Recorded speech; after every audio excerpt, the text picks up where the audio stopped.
Joshua chapter 1, verses 1 through number 9. And it says, after the death of Moses, the servant of the Lord, it came to pass that the Lord spoke to Joshua, the son of Nun, Moses' assistant, saying, Moses, my servant, is dead. Now therefore arise, go over this Jordan, you and all this people, to the land which I am giving to them, the children of Israel. Every place that the sole of your foot will tread upon, I have given you, as I said to Moses. From the wilderness and this Lebanon, as far as the great river, the river Euphrates, all the land of the Hittites, and to the great sea toward the going down of the sun shall be your territory. No man shall be able to stand before you all the days of your life. As I was with Moses, so I will be with you. I will not leave you nor forsake you. Be strong and of good courage, for to this people you shall divide as an inheritance the land which I swore to their fathers to give them. Only be strong and very courageous, that you may observe to do according to all the law which Moses my servant commanded you. Do not turn from it to the right hand or to the left, that you may prosper wherever you go. This book of the law shall not depart from you or your mouth, but you shall meditate in it. Not on it, but in it. Said, don't just think on it, but I want you to think in it, day and night, that you may observe to do according to all that is written therein. For then you will make your way prosperous, and then you will have good success. Last verse. Have I not commanded you? Be strong and of good courage. Do not be afraid, nor dismayed, for the Lord your God is with you wherever you go. This is going to be, again, part 3 of Don't Leave Me Hanging. Subtitle today, Get Out of the Way. You may be seated. Get out of the way. As we have been here and focused in various ways about this series that we're in, Don't Leave Me Hanging, I know it will sound like I am taking a left turn, but I believe it is incumbent upon all of us to understand how purposeful God is in our lives. And for those that are sitting under the sound of my voice that are on the line as well, each and every day it is a challenge. It's a challenge for all of us each and every day. If you're like me, I know your days can be valleys. They can also be mountains. They can be plains. They can be turns and curves and turnabouts. They can also feel like reverses. They can also feel like standing still. But I am of the mindset that the more I embrace God, the more I believe that God is in control of every single step that I take. I have to embrace that. I have to embrace that because it's easy to get discouraged. It's easy to have your smile change to a frown just in a moment, because you thought what God said was going to be manifested in such a short period of time. And the truth is that many of us don't understand really the principle that God has really imparted in our lives. And part of that for me is coming to, the conclusion that though God may show me where he wants me to go, where he ultimately wants me to be, though he shows me where he wants me to start, does not mean that's where I'll finish. Many of us get tripped up because God will show us something and we automatically believe that what he starts with us, he will finish with us. And that is not the case. Oftentimes, we get caught up believing that the vision that God has shown us is solely about us and us alone. And it's not.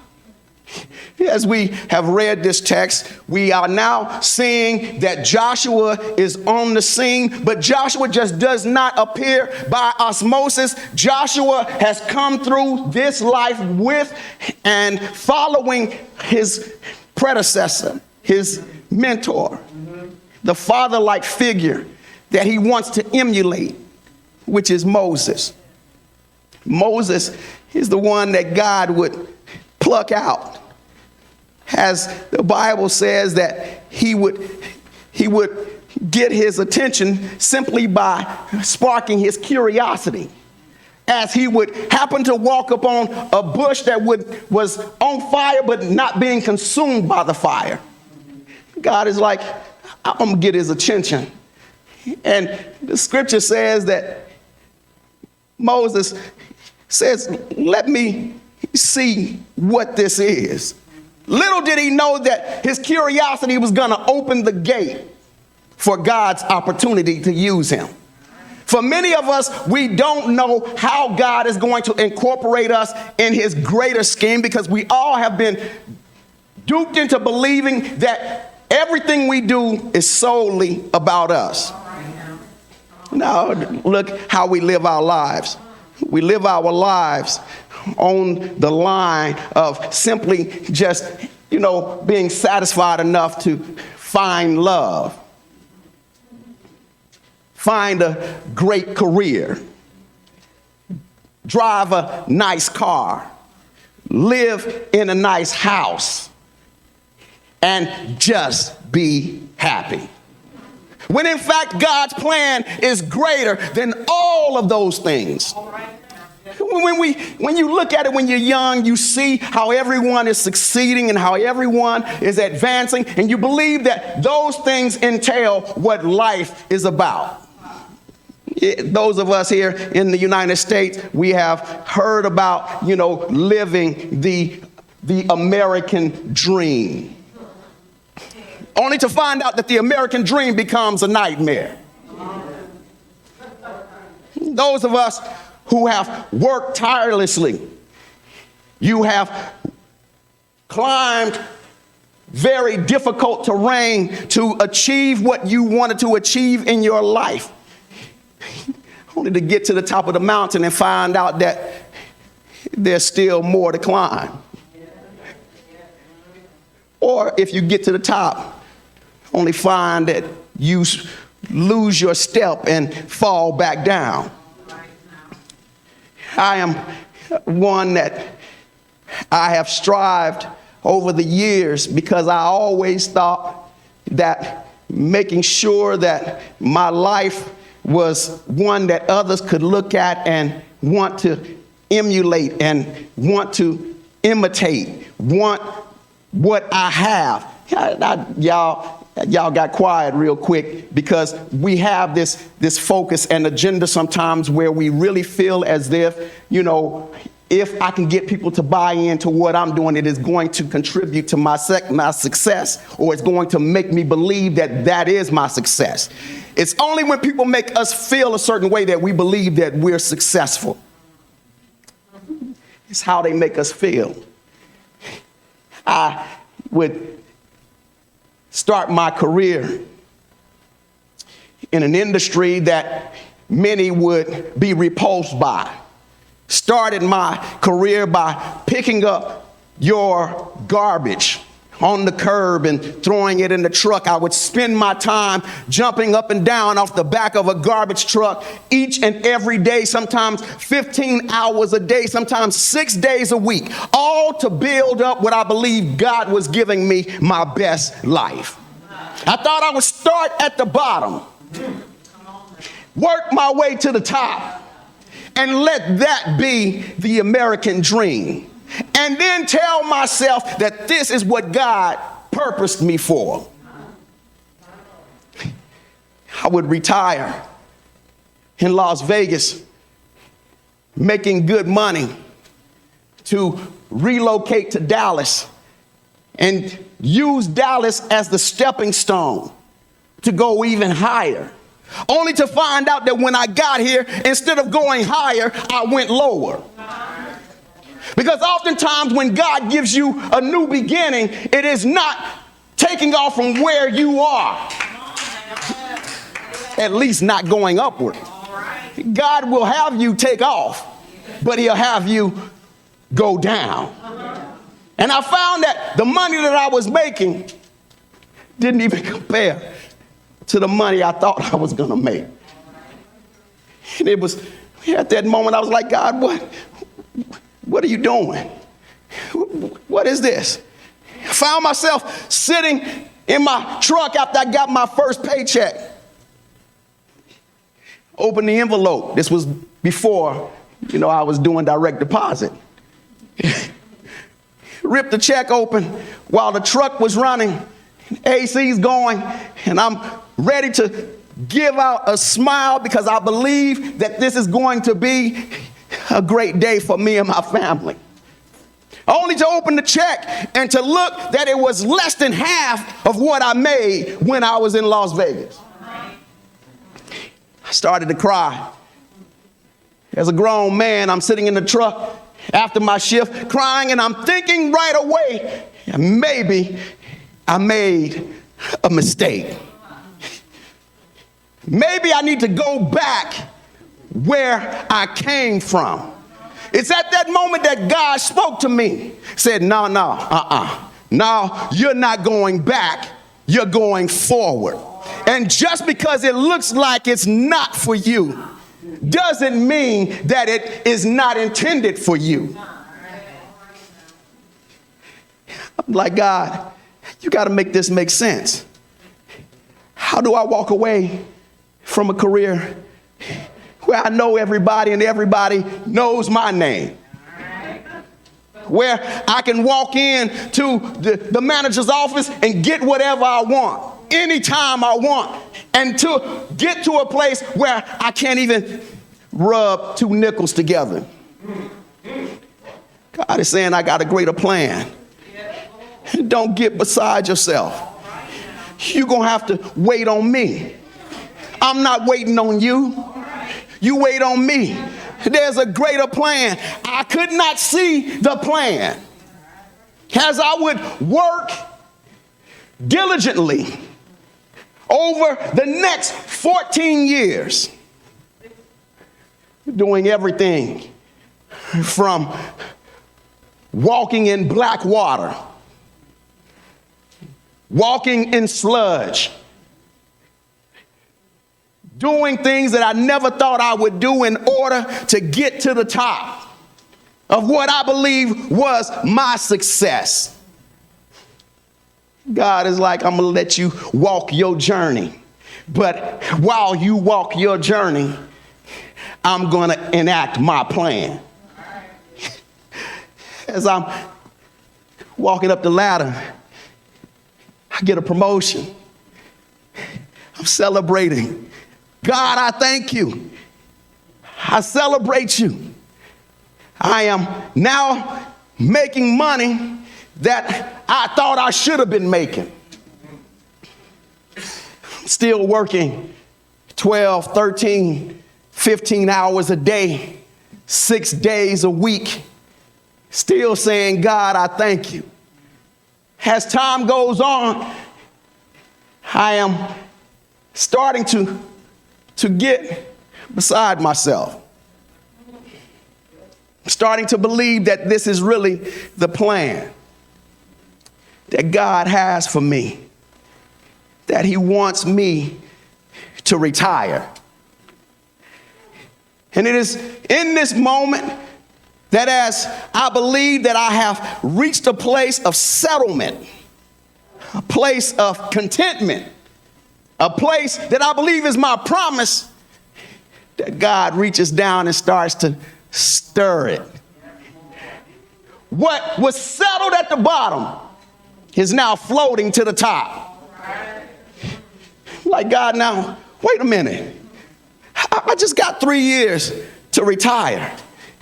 It's at that moment, the people that I thought were for me were in the back room having private meetings about me. On the days that I thought this was going to be a great day were the days that started to turn into very torrential days for me.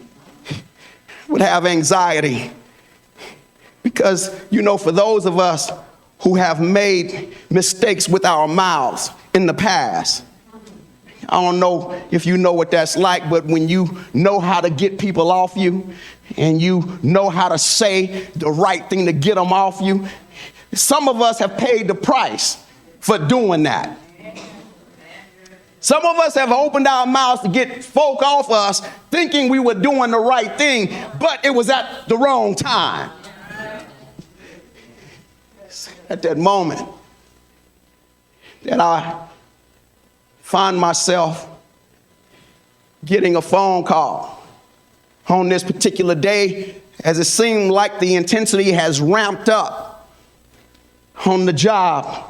It's on this day that the sun is shining and the birds are singing, and I am waving at everybody, going to my company vehicle. Get a phone call. We need to see you at corporate. It's at that moment, my heart is already racing. I'm already starting to sweat because y'all know how it is when you don't know what you're getting into. Right away, it's what did I say? What did I do? And you start going back in your mind trying to play. Did I miss something? Did I do something? I can't think of anything. It's at that moment, I don't know what's happening, but the Lord speaks to me and he's like, get ready. Like, get ready. I walk into the conference room, and instead of it being one person, there's 4 people. Have a seat. Right then and there, the Lord said, yeah, I'm about to change your life. I was like, Lord, please. Before I could take my seat, I'm like, Lord, please. In my head. And as I sit there, as they start to talk, I know where this is going. God, right away, fix your face. Stop slouching. Sit yourself up. I'm starting to get a little tense. God is like, keep your mouth closed. I want to say what I really want to say, but God has put a lock on my mouth. As I finish, I have been just released, been terminated after 14 years of being at work every day, not calling in, accumulated all the sick time and all the vacation time, and we gotta let you go. It's at that moment when God is doing something, God is going to make sure that if in fact you're going to trust him, he's going to make sure that you don't have nothing else to lean on. I'm sitting there in the conference room and I'm like, okay, so if I'm going, do I get my sick time and my vacation time? Oh, no, you don't get that. Wait a minute, I don't get my 1,000 hours and my 480 hours. No, you don't get that. At that moment, my heart is really racing because my mind now goes to my wife and to my kids and to my home and all of the things that I believe has been the American dream. God is saying it's time to wake up from your dream and see the vision. Because my vision is bigger than your dream. Your dream only incorporates you. But the vision incorporates more than you. It says your dream is selfish, but the vision is selfless. So this is now the season that I activate my vision in your life.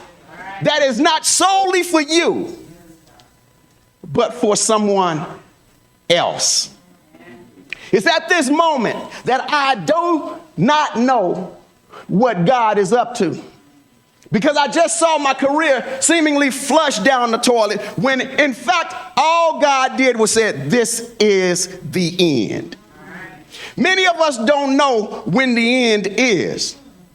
Some of us are relentless in pursuit of making sure we are succeeding in what we thought we saw, when God is saying, I never told you that you would see it to the end. I just told you to start. We start taking ownership of what God shows us, when God is saying, this is not yours for keeps. This is my promise. As I would be on my way out, standing down in the parking lot. You know, when something happens in your life, you start thinking erratic. All the things you got to do, and those things become important right now. Because you believe that this is a high stress situation, it requires you to act right now. Right away, I start thinking of what I need to sell, what I need to get rid of, where I need to run, who I need to call. And God at that moment said, still yourself. Don't move. I am God. When you don't understand what's happening in your life, that is when it is time to be still. The enemy will make you start, trying to reach. It's almost like, when someone's drowning. The lifeguard will come out to you while you're out there throwing your arms around and kicking and saying help. The lifeguard will say, stop moving so I can help you. With God, we're moving and we're calling everybody, and the Lord is saying, stop moving so I can help you. It's at this moment that as I'm sitting home, that I am going through this roller coaster of my life.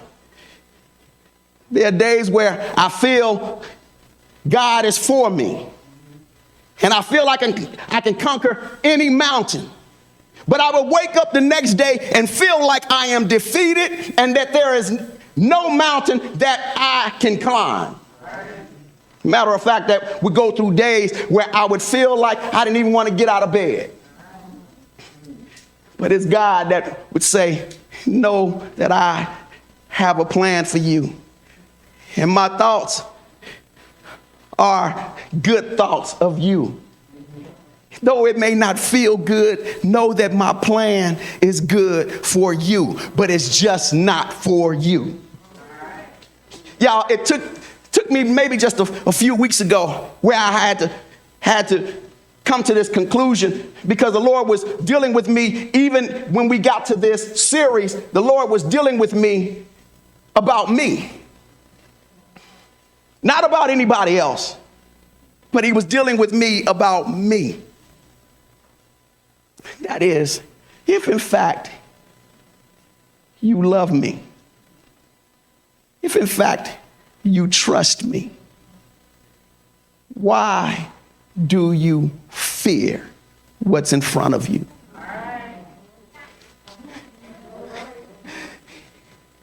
He said, I don't want you to fear. I don't want you to be afraid. It may feel uncertain, but know that I am with you. It was just a few weeks ago, the Lord spoke to me, and he said, you know, your problem was you thought that the blessing that I have for you was going to stay with you. But there's a time in your life when the blessing that I have for you becomes the blessing for someone else. You know, when you were praying for that husband, that wife, that job, that career move, when you were praying for all the things that you thought that would give you happiness, you didn't know that somebody else was praying for those things too. The job that I was on, I was praying for the job, and when he gave it to me, I started celebrating and dancing and shouting, thinking that it would be permanent. It would be on my terms. It's at that moment that God was showing me that while you were on the job, somebody else was praying, God, I want a promotion. God, I want to make more money. God, when is my season? God, do you care about me? Often, while God is not answering us, he's answering somebody else. And I believe while I was in the office getting terminated, though I felt like God was rejecting me, God, in essence, was saying, get out of the way. You're in the way of somebody else's blessing. You're in the way of somebody else's progress. Many of us won't move right where we are solely because we believe we own it. We believe we own the spot. When God owns cattle on 1,000 hills, he owns it all. But we believe this is ours. We will declare. We'll make a declaration. We stand against the enemy, and he ain't taking nothing from me.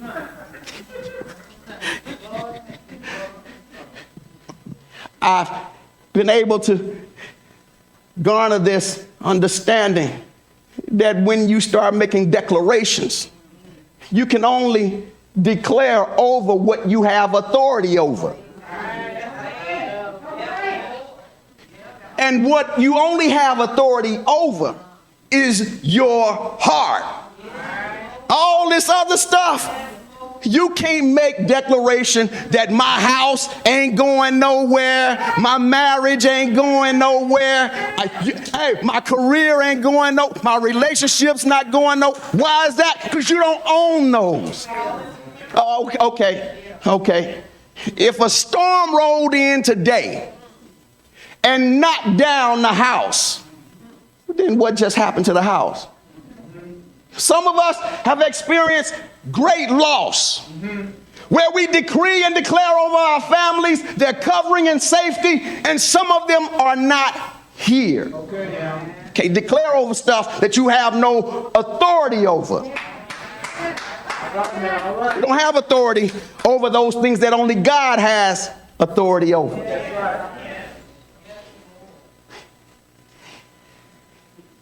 Job said, though he slay me, yet will I trust him.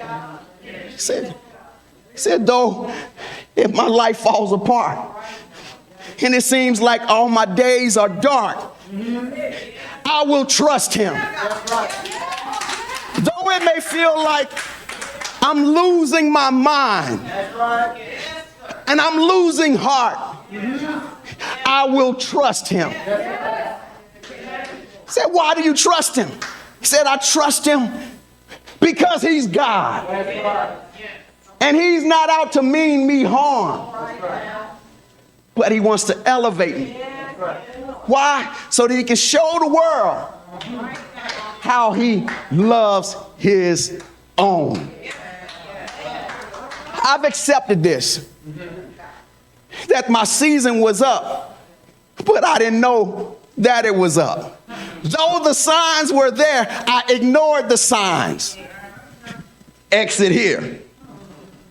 It's almost like, one thing about Dallas that it took me a while to get used to was the service road. Yeah. Because in Las Vegas, we don't have service roads. We just know the exit we want to get off on. Yeah. But when you get to Texas and you run the service road, you know you want to get off and you run in the middle lane. And it's like, wait a minute, I just passed my stop. Right. And you have to go further to come back. Mm-hmm. God is like, I want you to get over. Mm-hmm. It's like, no, I still got a ways. I still got a few years. I'm still persevering. God is like, for some of us, this is the end of your journey with this. And we're still fighting him because we're so used to tussling. We've been raised to never give up, never give in. But is it giving up when you're finished? When God is finished, is it giving up? Is it giving in? My mom and my dad left me great legacy. But sometimes I would always think, is this such a great legacy to always hold on for dear life and not know when to let go? This was a hard lesson. It's a hard lesson to be holding tight. And God is saying, just let it go. No, I can't let it go. I'm almost at the finish line. No, let it go. I'm almost there. And God is like, let it go. No, I'm not letting it go. God is like, okay, you're not going to let it go? Okay. I'm going to finish it for you. God finishes it. Look back at my life just over the past few years. How everything seemingly just didn't make sense to what I believe God said. But if you go back to the beginning of Exodus, God never told Moses that he would go into the land. He said he would use him to lead his people to the land. But he never said that he would go. God knows all things. But it just so happens that what Moses does is something that is in God's plan. Where Moses gets frustrated with the people because they're complaining. God tells him to speak to the rock. The Bible says that he struck it twice. But it wasn't simply him striking the rock twice. But it says in Numbers 20, verse 12, it says, then the Lord spoke to Moses and Aaron, because you did not believe me to consecrate or sanctify me in the eyes of the children of Israel, you shall not bring this assembly in to the land which I have sworn to give them. It's at that moment that I believe that God has said to Moses, get out of the way.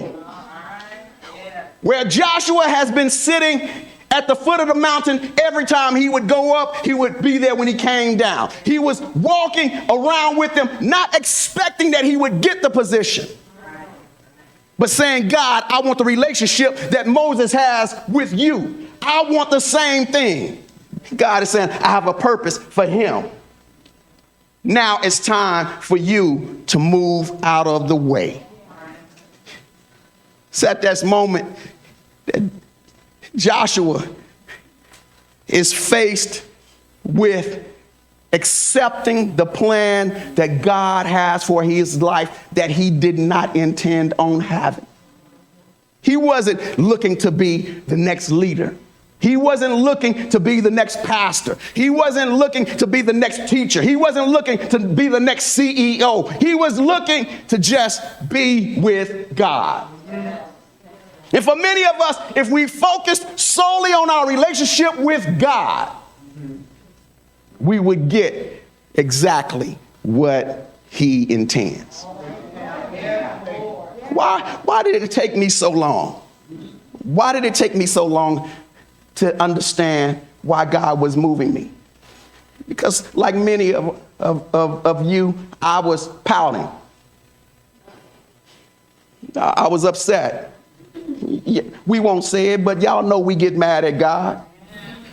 We get angry with God when we think God has jacked us up. And we start to thumb our nose at God. God is calling. I don't have nothing to say.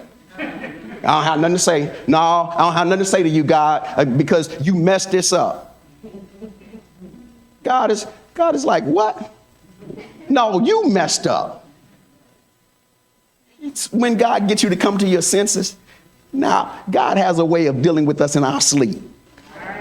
And it's in my sleep that God is showing I have loved you with an everlasting love.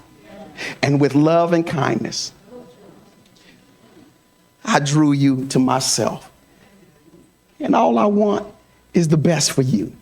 Well, God, this don't feel like the best, but it's my best. I'm giving you my best.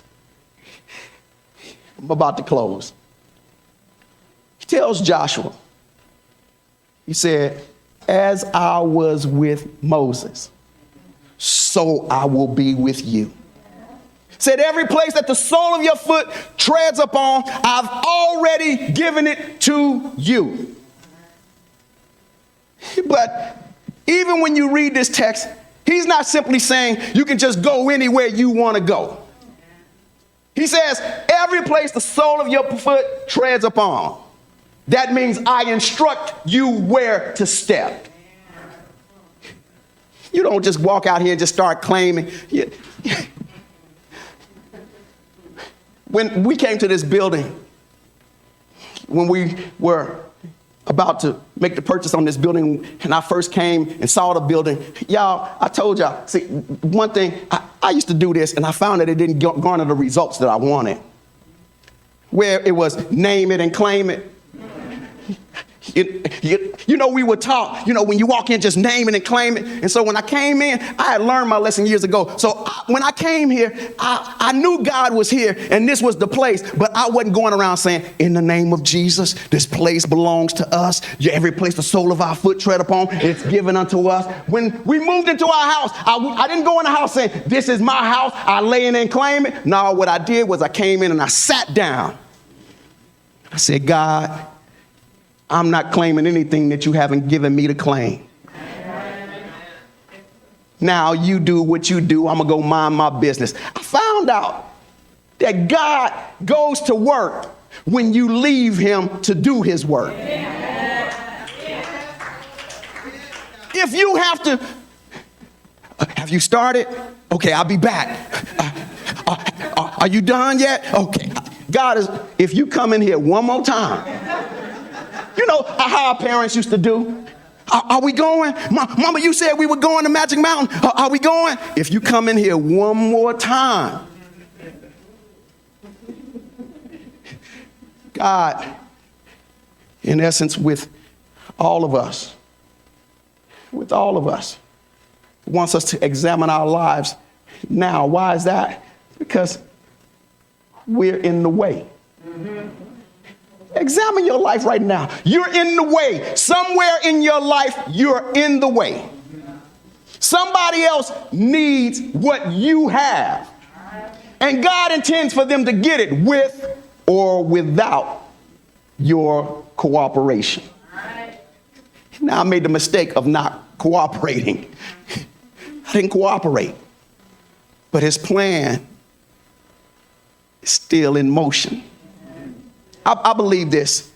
I believe this, that I didn't know, because y'all, I thought that I could pastor, still work 15 hours a day, 6 days a week. And I'm of the mindset that if a man don't work, he won't eat.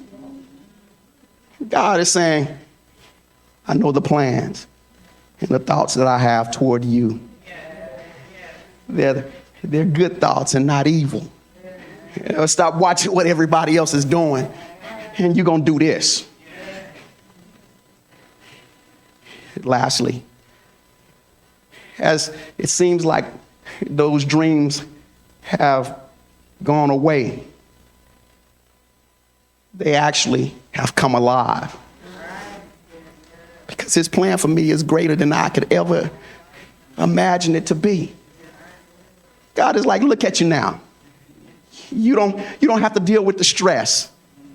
You don't have to sit in the truck for 15 minutes and cry and ask me to give you strength to go into the office and sit at your desk and do the paperwork and interact with people that you know don't like you.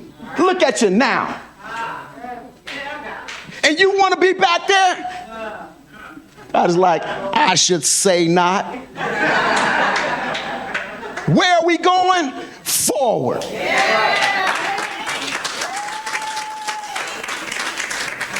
He says, be strong and of a good courage.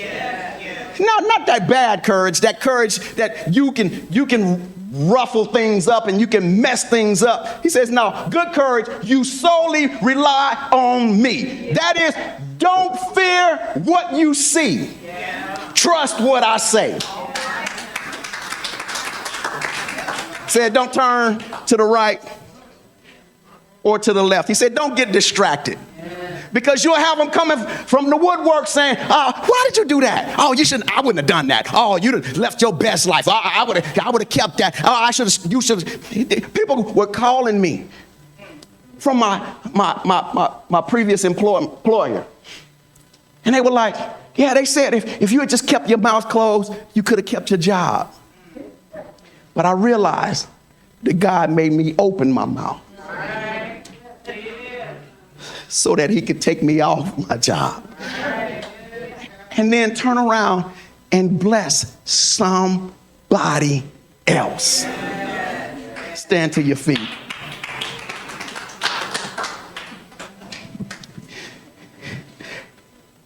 I want to say, I know this wasn't nothing like last week, but the Lord is intentional.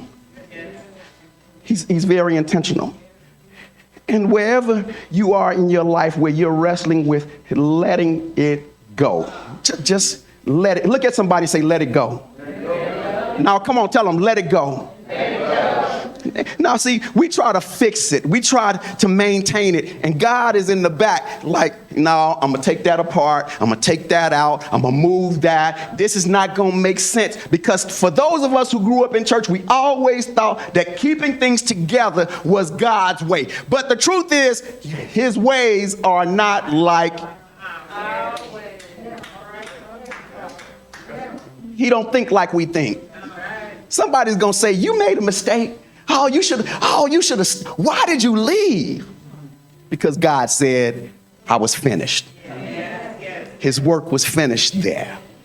But it's time for me to go forward. Every head bow. Dear Heavenly Father, we bless you and we thank you. I thank you for your love and your compassion that never fails.